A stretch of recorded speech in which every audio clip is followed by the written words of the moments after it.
Please do like share and subscribe, और कृपया करके इस चैनल को बढ़ाने के लिए आप इसको सब्सक्राइब कीजिए, साथ साथ अपने दोस्तों के बीच में भी इसको शेयर जरूर। मॉर्निंग फ्रेंड्स, आज की अपडेट कुछ इस प्रकार से है। भारत की सुरक्षा एजेंसियों ने पाकिस्तान जा रहे एक जहाज़ को रोक दिया है। इस जहाज़ में एक संदिग्ध सामान था जिसका इस्तेमाल परमाणु और बैलिस्टिक मिसाइल प्रोग्राम में किया जा सकता था। 23 जनवरी को कस्टम अधिकारियों ने कराची के रास्ते में माल्टा के झंडे वाले मर्चेंट शिप CMA CGM एंतिला को रोका था। जांच के दौरान DRDO की टीम भी पहुंची। जहाज पर कंप्यूटर न्यूमेरिकल कंट्रोल मशीन थी। इस मशीन का इस्तेमाल पाकिस्तान परमाणु प्रोग्राम से संभावित रूप से कर सकता है। इस तरह की मशीनें किसी बिजनेस के नाम पर मंगाई जाती हैं, लेकिन बिजनेस के अलावा इनका इस्तेमाल मिलिट्री भी कर सकती है। CNC मशीनें कंप्यूटर से कंट्रोल होती हैं और यह बेहद सटीक कटिंग करने के काम आती है। पाकिस्तान के मिसाइल डेवलपमेंट प्रोग्राम के महत्वपूर्ण हिस्सों को इससे बनाया जा सकता है। इस मशीन को आप आम तौर पर खराद मशीन के रूप में जानते होंगे। लकड़ी, धातु और प्लास्टिक से जुड़ी चीज़ों की कटाई के लिए इनका इस्तेमाल होता है। मीडिया रिपोर्ट्स के मुताबिक जहाज़ चीन से कराची बंदरगाह जाने वाला था। पाकिस्तानी रक्षा आपूर्तिकर्ता कॉसमॉस इंजीनियरिंग ने इस मशीन को मंगाया था, लेकिन यात्रा के दौरान 22 जनवरी को मुंबई के एक पोर्ट पर रोका गया। बाद में भारतीय सीमा शुल्क अधिकारियों ने इसे जब्त कर लिया। उत्तर कोरिया ने इस मशीन का इस्तेमाल अपने मिसाइल प्रोग्राम में किया। तब से पूरी दुनिया में जब भी कोई CNC मशीन खरीदता है तो सुरक्षा एजेंसियां सतर्क हो जाती हैं। द प्रिंट की रिपोर्ट के मुताबिक कॉसमॉस इंजीनियरिंग मार्च 2022 से ही निगरानी सूची में है। उस समय पाकिस्तान ने इटली की कंपनी से थर्मो इलेक्ट्रिक उपकरण खरीदने की कोशिश की थी।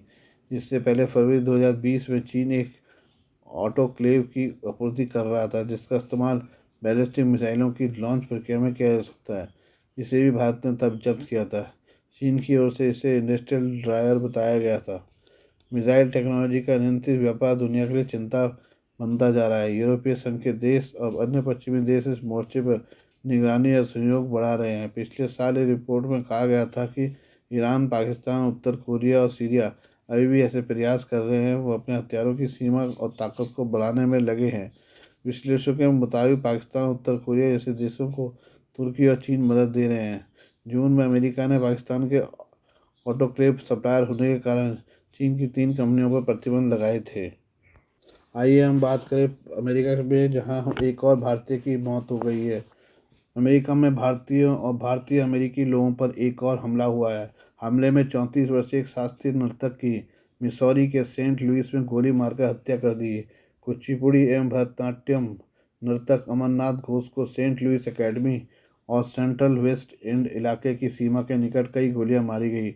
उनकी मौके पर ही मौत हो गई। वो पिछले साल अमेरिका आए थे। समाचार पोर्टल 5 यान योर साइड की शुक्रवार की खबर के अनुसार सेंट लुइस मेट्रोपॉलिटन पुलिस विभाग के अनुसार डेलमर बोलेवार्ड और कैलेंडर एवेन्यू में मंगलवार शाम 7:15 पर यह गोलाबारी हुई। अमरनाथ के चाचा श्यामल घोष ने शनिवार को कहा कि अमेरिका में उनके भतीजे की मौत के बारे में उन्हें अब तक विस्तृत जानकारी नहीं मिली है, जबकि घटना को 4 दिन बीत चुके हैं। श्यामल घोष ने पश्चिम बंगाल के सूरी में कहा, हमने विभिन्न स्रोतों से जो कुछ सुना था उसके बारे में जिला पुलिस और प्रशासन को सूचित किया है, लेकिन आज तक हमें उसकी मौत के बारे में कोई विवरण नहीं मिला है। घोष वाशिंगटन विश्वविद्यालय के परफॉर्मिंग आर्ट्स विभाग में से स्नातकोत्तर की पढ़ाई कर रहे थे। उनकी हत्या के बाद शिकागो स्थित भारतीय वाणिज्य दूतावास को स्थानीय पुलिस और विश्वविद्यालय के समक्ष मुद्दा उठाया। मृतक अमरनाथ घोष के रिश्तेदारों को हर संभव मदद का उल्लेख करते हुए शिकागो में भारत के वाणिज्य दूतावास ने एक्स पर पोस्ट किया है कि उसने निंदनीय हमले की जांच के लिए सेंट लुइस पुलिस और विश्वविद्यालय के समक्ष मामले को दृढ़ता से उठाया है। सेंट लुइस में मृतक के परिवार और दोस्तों के प्रति गहरी संवेदना व्यक्त करते हुए उसने कहा, हम फॉरेंसिक विभाग पुलिस के साथ जांच कर रहे हैं और सहायता प्रदान कर रहे हैं। अमरनाथ के माता पिता अब जीवित नहीं हैं। अमरनाथ बंगाल के सूरी शहर के सुभाषपल्ली इलाके में रहते थे। वो अपने माता पिता की इकलौती संतान थे। स्थानीय पार्षद सुपर्णा राय ने भी कहा कि उन्हें हत्या के बारे में कोई जानकारी नहीं है। अमरनाथ की मित्र एवं अभिनेत्री देवलीना भट्टाचार्य ने शनिवार को एक्स पर पोस्ट करते हुए लिखा कि हमें इस जघन्य अपराध के बारे में अद्यतन सूचना जल्द से जल्द मिलेगी। अगर मैं गलत नहीं हूं तो यह 2 महीने में भारतीय छात्रों की 5वीं और 6ठी हत्या है। हम सभी यहाँ चिंतित और दुखी हैं। वह भट्टाचार्य ही थी जिन्होंने सबसे पहले घोष की मौत के बारे में सोशल मीडिया पर अधिकारियों को सूचित किया था। भट्टाचार्य ने इस विषय पर गौर करने के लिए अमेरिका में भारतीय दूतावास के एक्स हैंडल से भारत प्रधानमंत्री नरेंद्र मोदी और विदेश मंत्री एस जयशंकर को टैग किया था। आइए हम जहाज रूबीमार के बारे में बात करें। मालवाहक जहाज रूबीमार दक्षिण लाल सागर में डूब गया है। पिछले महीने हूथियों के हमले के बाद इस जहाज को छोड़ दिया गया था। यमन सरकार ने शनिवार को एक बयान में जानकारी दी है। 41,000 टन उर्वरक लेकर जा रहा था जहाज। सरकार की ओर से जारी बयान के मुताबिक जहाज शुक्रवार की रात डूबा। अमेरिकी सेना के मध्य कमान ने पहले बताया कि मालवाहक जहाज पर जब हमला हुआ उस समय 41,000 टन से ज़्यादा उर्वरक लेकर जा रहा था। अमेरिकी सेना ने कहा था कि हमले से मालवाहक जहाज को काफ़ी नुकसान पहुंचा है। बीते सोमवार को यमन सरकार की एक टीम ने बेलीज के झंडे वाले रूबीमार का दौरा किया था और कहा था कि आंशिक रूप से जलमग्न हो गया है और आने वाले कुछ दिनों में पूरी तरह से डूब सकता है। ब्रिटेन के स्वामित्व वाला मालवाहक जहाज रूबीमार 18 फरवरी को बल्गारिया की ओर बढ़ रहा था, तभी हूती विद्रोहियों से निशाना बनाया। हूती विद्रोही पिछले साल नवंबर से वाणिज्यिक जहाज़ों पर हमले कर रहे हैं। इन हमलों का मकसद वैश्विक व्यापार को बाधित करना है ताकि इसराइल पर गाज़ा पट्टी से सेना वापस बुलाने का दबाव डाला जा सके। हूथियों ने 2 बैलिस्टिक मिसाइलों से जहाज को निशाना बनाया था, जिसमें से एक मिसाइल ने मालवाहक जहाज के एक हिस्से में छेद हो गया था। सोशल मीडिया पर वायरल तस्वीरों में जहाज का एक सिरा समुद्र में डूबा हुआ देखा जा सकता है।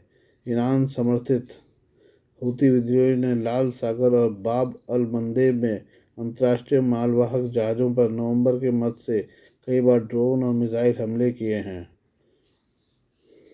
आइए हम मालदीव के राष्ट्रपति मोहम्मद मुइज़्ज़ी के बारे में बात करें। मोहम्मद मुइज़्ज़ी के मालदीव के राष्ट्रपति के बाद से माले को हानिकारक परिणामों का सामना करना पड़ रहा है। राष्ट्रपति मुइज़्ज़ी के घटिया राजनीतिक खेल का असर मालदीव के दीर्घकालिक विकास पर पड़ सकता है और देश की नैया डूब सकती है। चुनावी रोडमैप को इंडिया आउट अभियान पर टिकाकर पीपुल लिबरेशन कांग्रेस पीएनसी को अब चुनाव से पहले किए गए कुछ अप्रिय दावों पर खरा उतरना होगा। भारतीय सशस्त्र बलों को हटाने के प्रचार से लेकर नई दिल्ली पर मालदीव की आर्थिक और राजनीतिक निर्भरता को कम करने तक वर्तमान में सत्ता में मौजूद पार्टी ने भारतीय त्रिपक्षीय प्रयासों को अवैध बनाने के लिए हर चाल का प्रयास किया है। हालांकि मालदीव के भीतर से आवाज़ें म्यूजिक के अतिरंजित दावों और प्रतिवादों से असहमत लगती है। मालदीव के पूर्व विदेश मंत्री अब्दुल्ला साहिद के अनुसार द्वीप देश में हजारों भारतीय सैनिक कर्मियों की मौजूदगी का दावा और झूठ का हिस्सा है, जिसे राष्ट्रपति ने महीनों तक झूठा प्रचारित किया है। इसमें कोई संदेह नहीं है कि मोहम्मद मुइज़्ज़ी के मालदीव में चीन सबसे ज़्यादा फ़ायदा उठाना चाहता है। हालांकि सवाल यह है कि किस कीमत पर। राष्ट्रपति के रूप में अपनी पहली द्विपक्षीय यात्राओं के लिए तुर्की और चीन की यात्रा का चयन करके मुइज़्ज़ी ने भारत के खिलाफ एक मजबूत संकेत भेजने का प्रयास किया। विशेष रूप से बीजिंग की यात्रा एक सहकारी साझेदारी पर हस्ताक्षर के साथ साथ पहले से हस्ताक्षर युक्त मुक्त व्यापार समझौतों को लागू करने की प्रतिबद्धता के साथ एक सफल यात्रा प्रतीत हो सकती है। लेकिन न केवल अर्थव्यवस्था बल्कि मालदीव के दीर्घकालीन विकास अंततः यह हानिकारक साबित होगी।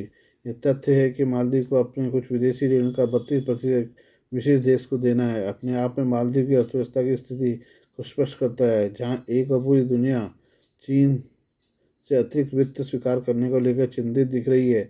दूसरी मालदीव खुले तौर पर ऐसा करने की अपनी इच्छा जाहिर कर रहा है। यह बिल्कुल स्पष्ट था कि राष्ट्रपति मुइज़्ज़ी ने अपनी बीजिंग यात्रा के दौरान बेल्ट एंड रोड इनिशिएटिव जैसी योजनाओं के महत्व को दोहराया, जबकि दक्षिण एशियाई क्षेत्र में मालदीव के पड़ोसियों को पिछले 2 वर्षों में बीआरआई के बहाने बढ़ाए गए ऋण कारण अत्यधिक आर्थिक कठिनाइयों का सामना करना पड़ा। मालदीव के हालिया अतीत में इसी तरह के शरारती चीनी ऋण का एक प्रमुख उदाहरण चीन मालदीव मैत्री पुल है। विभिन्न वित्तीय योजनाओं के माध्यम से बीजिंग द्वारा किए गए $200 मिलियन के बजट के भीतर निर्मित इस परियोजना का कुछ साल पहले उद्घाटन तक गंभीर देरी और बाधाओं का सामना करना पड़ा। इसके अलावा पर्यावरण में अक्सर मूंगा चट्टानों और जलीय वन्यजीवों के क्षरण सहित पारिस्थितिक परिणामों पर पूरा सवाल उठाया है, जो पुल के कारण गंभीर रूप से प्रभावित होंगे। उन ऋणों के पुनर्भुगतान का विवरण जिसके तहत ऐसी योजनाएं पूरी की गई अभी भी गुप्त है। सरकार ब्याज दरों पर भी गोपनीयता बनाए हुए है। मालदीव में बीजिंग के आक्रामक आर्थिक दृष्टिकोण का एक और प्रमुख उदाहरण चीन के एक्सिम बैंक द्वारा मालदीव सरकार को 2020 में $10 मिलियन चुकाने का आदेश देने का उदाहरण है, जब द्वीप राष्ट्र में एक प्रमुख बिजनेस टाइकून ने अपने भुगतान में चूक कर दी थी।